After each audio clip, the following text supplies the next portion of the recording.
जब फ्लैश दूसरे यूनिवर्स में जाकर उस टाइमलाइन में रहने वाले फ्लैश के साथ जनरल जोड की आर्मी से लड़ रहा होता है तो उस लड़ाई के बीच में बैटमैन और सुपरगर्ल मारे जाते हैं और तभी सुपरगर्ल के यूनिवर्स का फ्लैश उसे मरा हुआ देखकर हैरान हो जाता है। ये हो ही नहीं सकता। फिर वो दूसरी टाइमलाइन से आए फ्लैश के पास जाकर उसे वक्त में पीछे जाने को कहता है। पर हम उन्हें बचा सकते हैं ना, वापस वक्त में पीछे जाके।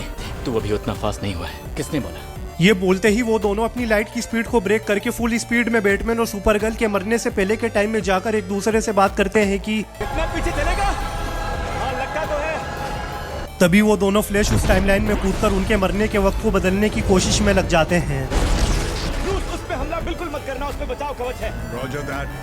फ्लैश की ये बात सुनकर बैटमैन अपनी शिप का निशाना बदलकर एक बड़े क्रिप्टोनियन के ऊपर फायर करने लगता है और दूसरा फ्लैश भी जोड और सुपरगर्ल की फाइट के बीच में जाकर अपनी लाइट स्पीड में जोड के चारों तरफ घूमकर सुपरगर्ल की जोड को हराने में मदद करने लगता है तो उसी वक्त जोड उनकी स्पीड को सेंस करके सुपरगर्ल पे जोरदार अटैक करके उन दोनों को बेहोश कर देता है। और फिर हम देखते हैं कि बैटमैन उस बड़े क्रिप्टोनियन के ऊपर कूदकर अपनी ग्रेपल गन से उसके चारों तरफ बॉम्ब लगाकर ब्लास्ट करने लग जाता है।